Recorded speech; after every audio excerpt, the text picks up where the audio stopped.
Lots of times on our show, we will go and visit other gardens around the state and just see what other gardeners are growing in their yards or landscapes and see what other projects they're working on. Well, a while back, someone said, Steve, you're always going to all these other gardens around the state. How about you show us your own personal garden? So I thought, well, that's fair enough. So today on the show, I'd just like to show you some of the things I've got going on here at my home garden. And as you can see, maybe in the background, we live in sort of a rural area.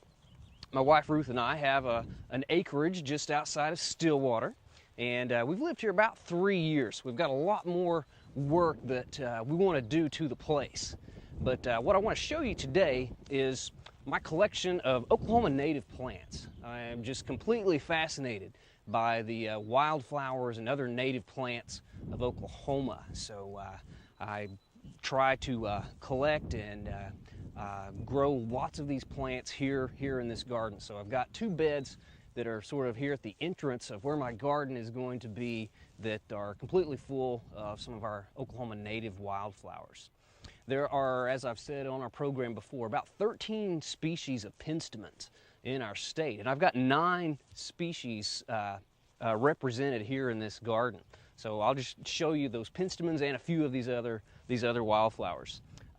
We'll start with a white one that is an endemic to Oklahoma. This is actually Penstemon oklahomensis, named for our state because it occurs primarily here.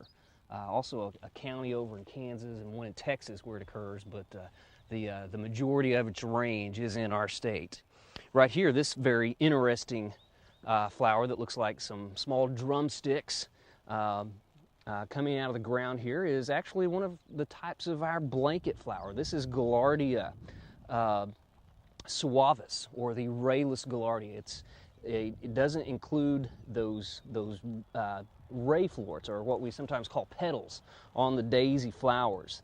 It's a Gaillardia that doesn't have those, but I think it's a very elegant plant, adds a lot of interest to the garden. It's very fragrant. The butterflies absolutely love this plant. Well, since we've got Oklahoma Penstemon, we also have Arkansas Penstemon, native to the eastern part of the state, and that's what we've got right here. This is Penstemon arkansanus, similar to oklahomensis, but it's got a little bit more purplish color in the lower part of the outer petals. The small yellow flowering plant right below this penstemon is the lavender-leaved sundrop, or evening primrose. This is native to the western part of the state. We usually see it growing in those poor, gravelly or rocky soils in that part of Oklahoma. The bed that I've got these native plants growing in is one that we created as a raised bed. We made the wall, or the retaining part of the bed, out of just some of our native sandstone, and the soil that we added to this spot doesn't contain any organic matter. Now on our program, we're always talking about how it's a good idea to add the compost or the organic matter to your garden. Well, when you're growing native plants, this is one situation where you don't really need to add that organic matter. The plants that are native to Oklahoma usually grow in poor soils. So we want to simulate those conditions as best we can here in our garden. Well, another penstemon, while we're on the subject, that I really like is this one with the very large flowers. This is Penstemon cobea, and it's the largest of the largest flowers of the penstemons. And in fact, one of its common names is the wild foxglove. Very large flowering penstemon. Sometimes you'll see these that have flowers that are completely dark purple. They come in kind of this pinkish lavender like that one, and they range all the way to white. And we've got a white one right here represented in the garden. This kind of pinkish purpley colored flower that we've got growing right down here is a poppy mallow, sometimes called the wine cup, plant in the hibiscus family. And we've got a large mass of it here. This is really just one plant. It kind of spreads out, covers a large area, gives us those wonderful flowers in the springtime. By the time the heat of the summer comes, this plant goes dormant, and I just kind of cut it away and just kind of remember that big taproot is in that spot. Right here we've got a really nice native perennial. This is one of the Baptisias, or false indigos. This is the golden false indigo, native to the southeastern part of Oklahoma, and it's been putting on a really nice display for several days now. Right over here we've got another one of our native penstemons, the little white one right here in front of the rock wall. This is Penstemon albidus, another western species of penstemon, native to the western part of Oklahoma. It's the shortest penstemon that we have in our state. We go from the shortest penstemon to the tallest right here. This is Penstemon murrayanus. This has a beautiful red-orange flowers, again native to the southeastern part of the state, and this is one that I see the hummingbirds visit lots of times in the garden.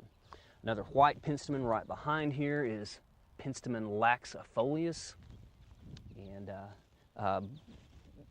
kind of small flowers, but they're present in a great abundance. Right here is a native shrub that I'm really fond of. This is our native lead plant with a kind of silvery foliage.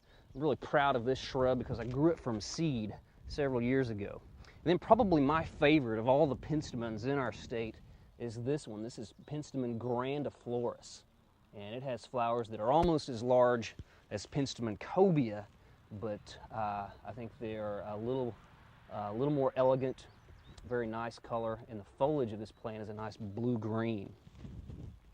We have some small flowers right up front here that are native to the western part of the state that have sort of a purplish color. This small one right here is one of our native Scutellarias, or skull caps.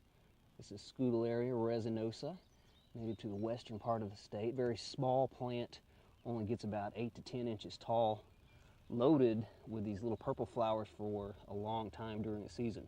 Well, another purple flowered plant right below it is one of the milk vetches. This is an Astragalus. It's got these interesting purple flowers, and these are great in the wildflower garden, but you don't want to grow those anywhere around livestock because they can be poisonous.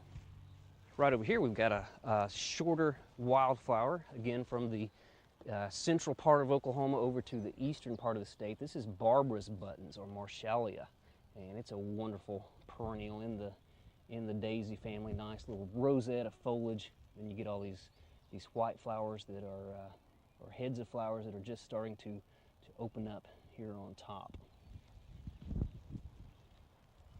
Well, right behind me I've got an archway that was built out of some of our native eastern red cedar, and it won't have native vines growing on it, but we'll be sure to include some very showy, colorful vines on our archway.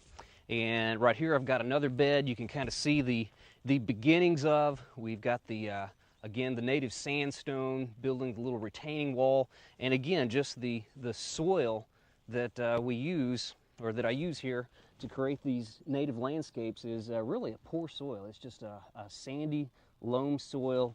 Don't want these plants to get too happy. If the native plants get too rich a soil or too much moisture, they can put on a lot of weak succulent growth, get too tall, and kind of flop over.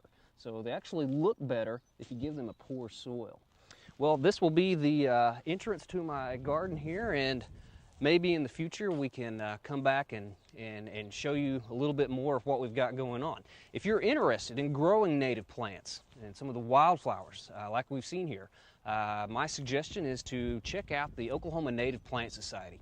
It's a wonderful organization that I've been a member of for several years now, and I highly recommend it. They can give you lots of information on growing some native plants, sources for seeds, and even some of the actual plants. So that'd be a good place to start.